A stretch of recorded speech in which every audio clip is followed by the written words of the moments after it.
Australia is still a democracy, but its COVID restrictions are severe. It's hard to enter or leave the country unless you're a politician or a celebrity. Citizens are tracked with apps and soon by facial recognition. In some states, you have to have your phone scanned before entering a church. And some have been arrested for simply posting on social media about protests against COVID restrictions. The rest of the world is starting to ask if Australia can still be called a free country. Australia's lockdown has been so draconian, it's brought comparisons on social media to how Australia began, as a prison colony. This pregnant Australian mother was handcuffed and hauled away by cops in front of her children for simply posting on Facebook about a lockdown protest. The charge was incitement. What on earth? Excuse me, what on earth? Just put your phone down. Can you record this? to- I'm in my pajamas. What's I have this? an ultrasound in an hour. because Yeah, I'm she's pregnant. pregnant. This leader of an anti-lockdown group, also arrested for incitement, has now been in jail for 3 weeks. You're under arrest for incitement. Have you guys been following me? Police helicopters look for lockdown violators, like these folks trying to enjoy an evening on a rooftop. And the government has fired rubber bullets and tear gas at anti-lockdown protesters, including children. James Allen, Garrick Professor of Law at the University of Queensland, calls it heavy-handed despotism. It's been appalling in Australia, and I say that as a big fan of Australia. I'm Canadian, you can tell from the accent.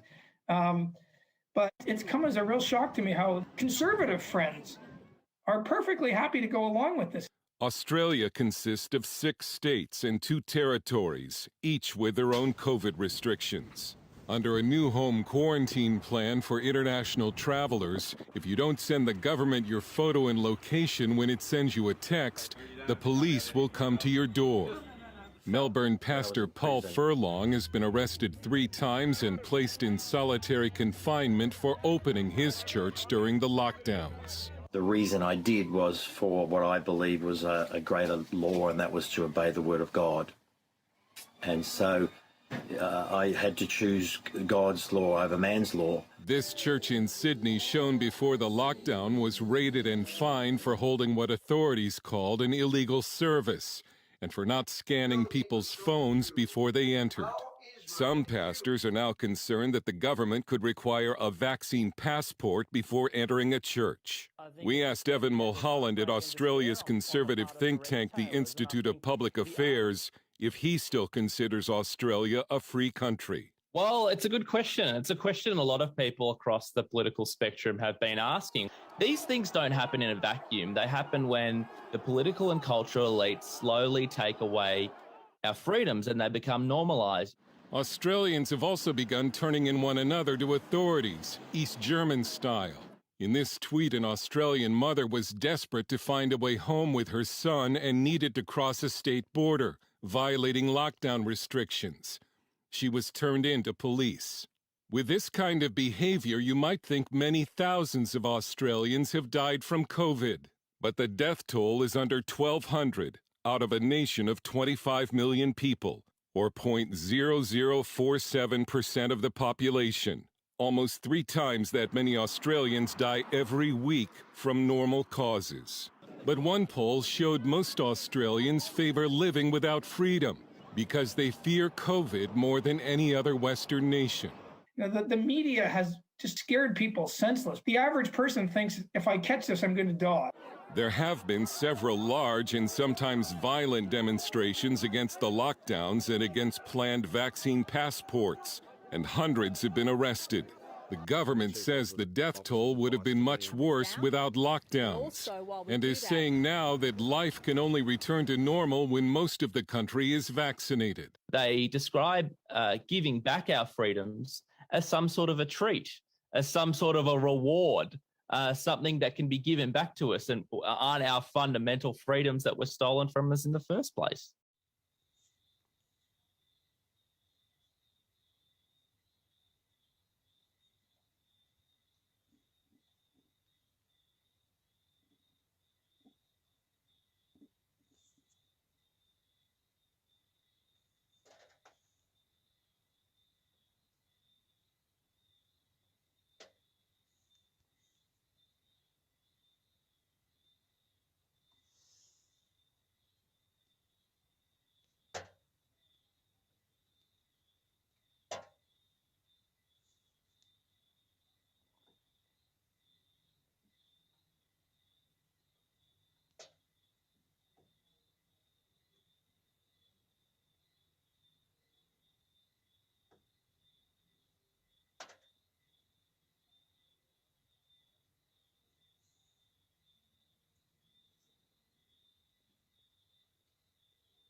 Wait, let me just get his picture, man. I don't play with this man, okay, man?